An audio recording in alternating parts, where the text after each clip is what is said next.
A inicios del siglo XX, El Salvador estaba marcado por las dictaduras militares que respondían a intereses de las 14 familias que tenían en su poder el 90% de las riquezas del país. En 1920 surgieron las primeras organizaciones obreras que respaldaban a los trabajadores ante los abusos de poder que ejercía el régimen y los terratenientes. Ya en la década de 1960 y 1970, el movimiento popular realizaba extensas manifestaciones para exigir el respeto de sus derechos.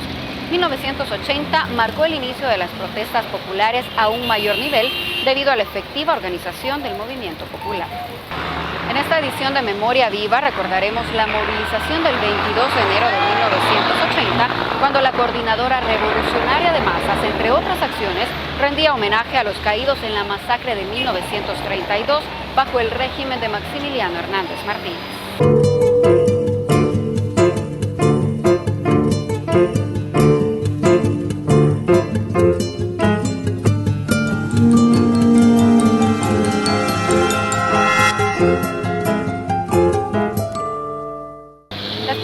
Calles de San Salvador, como la Rubén Darío, la Alameda Roosevelt y la 25 Avenida, fueron el escenario de distintas protestas históricas que marcaron al movimiento social organizado.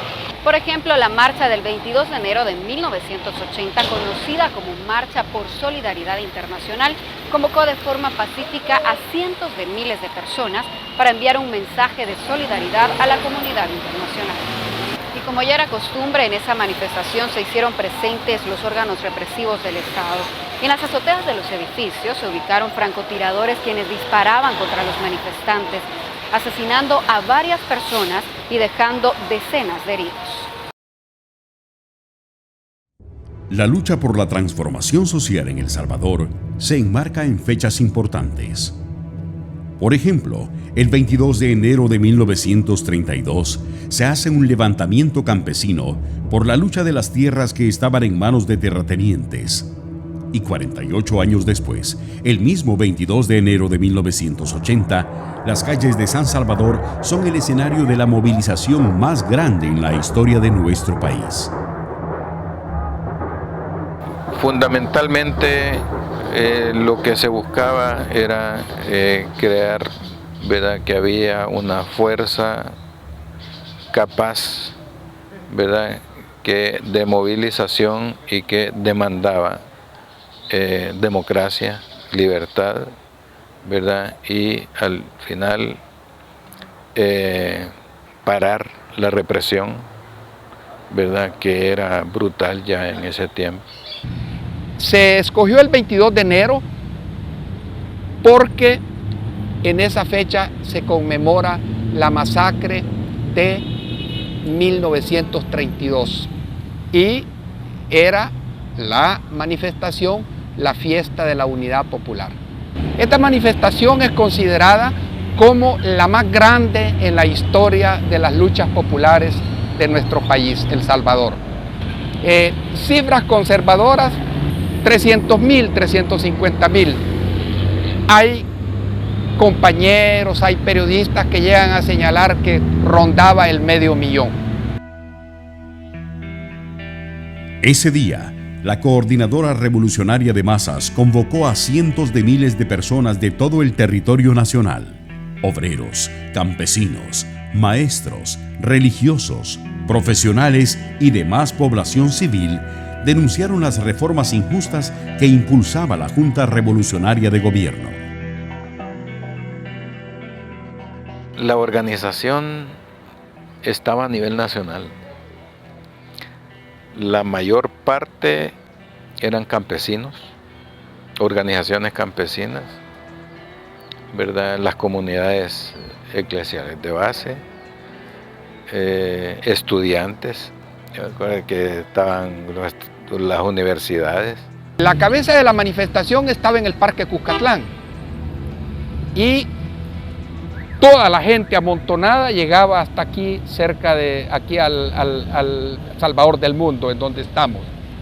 Y la marcha salió, había recorrido hasta Catedral, había llegado hacia el norte a la calle que da al Parque Centenario, había ido al Reloj de Flores, regresaba por el Mercado Cuartel y la cola de la manifestación todavía no había salido. Eso da una idea de la magnitud. Era una fiesta popular, porque no solo estaba la gente manifestándose, había un cordón en las aceras de pueblo aplaudiendo y celebrando las consignas y el gesto de unidad de las organizaciones populares. Nosotros podíamos recordar en este momento la 25, la Roosevelt.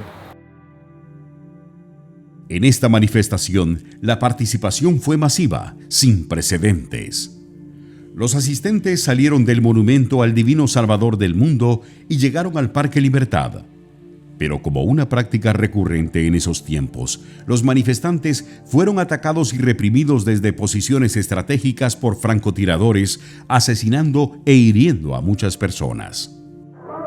Todo iba en orden y solamente se oían los gritos y consignas típicas de estos movimientos populares, cuando de pronto se escucharon ráfagas de disparos y la gente salió corriendo en precipitada fuga para cuidar de sus vidas. Tuvimos la respuesta de francotiradores, de grupos de la Guardia Nacional, Policía Nacional, la Policía de Hacienda, la UGB y los escuadrones de la muerte, porque el primer enfrentamiento fue cuando llegamos al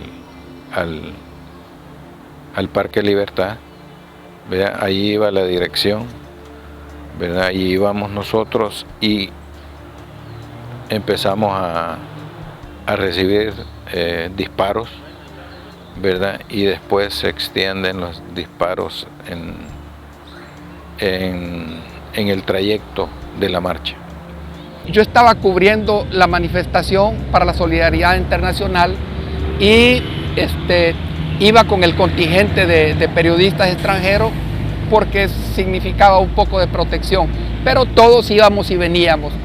Yo estaba en la cabeza de la manifestación, que en ese momento se encontraba en el Mercado Cuartel, y allí oí las primeras detonaciones. En el Parque Centenario también habían detonaciones. Y fue evidente, porque eso sí pude constatarlo, que lo que el ejército, porque fueron las Fuerzas Armadas las que arremetieron contra el pueblo, lo que pretendían era separar, dividir a la manifestación en diferentes grupos para poder cercar y, me imagino, asustar o masacrar al pueblo como lo habían hecho otras veces.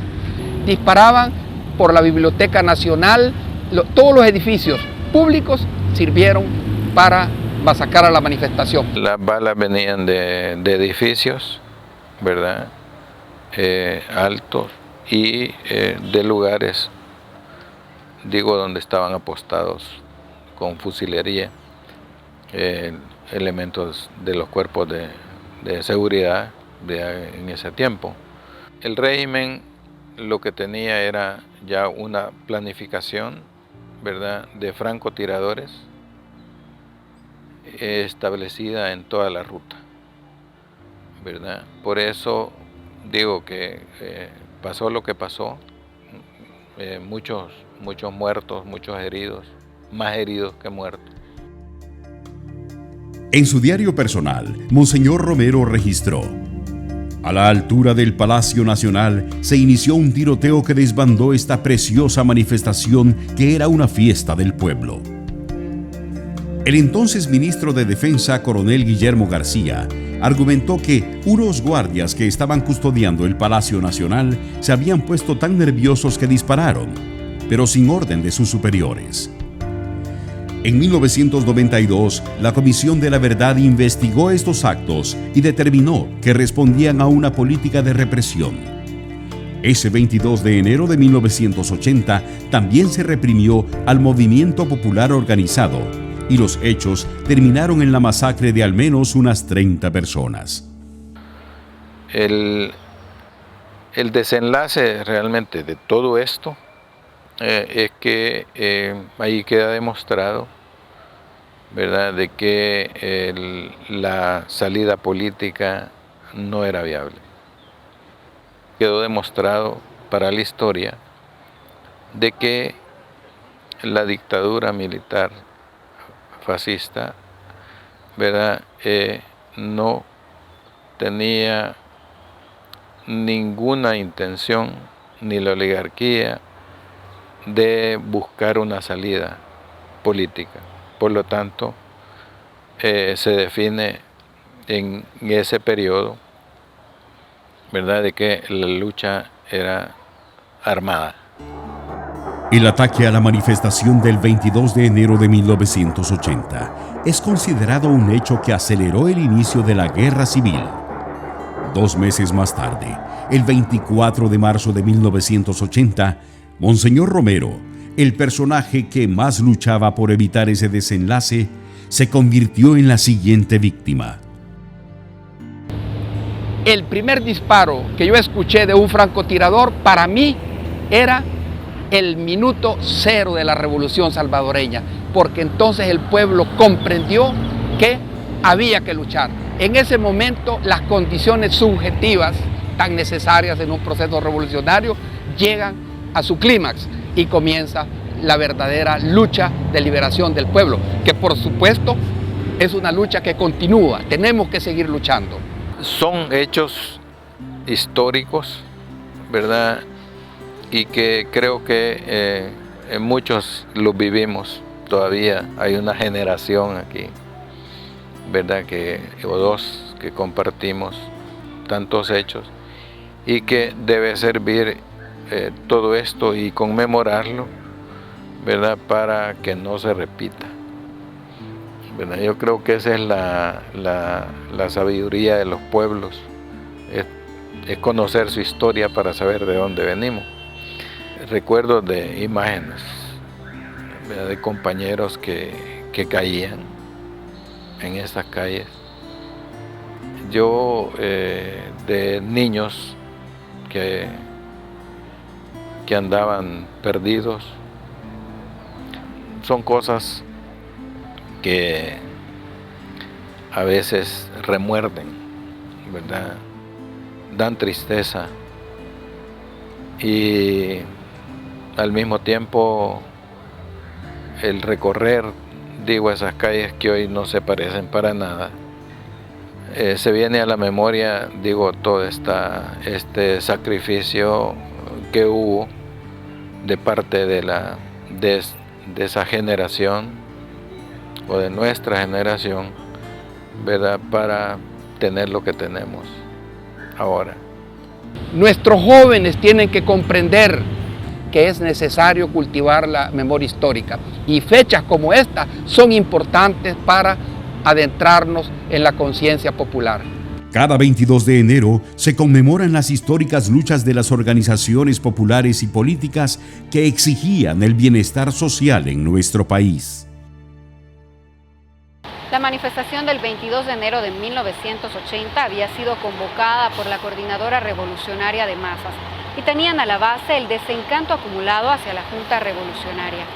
Aquel día, los principales funcionarios de gobierno siguieron los acontecimientos encerrados en Casa Presidencial. Hacemos una pausa y regresamos con más de Memoria Viva.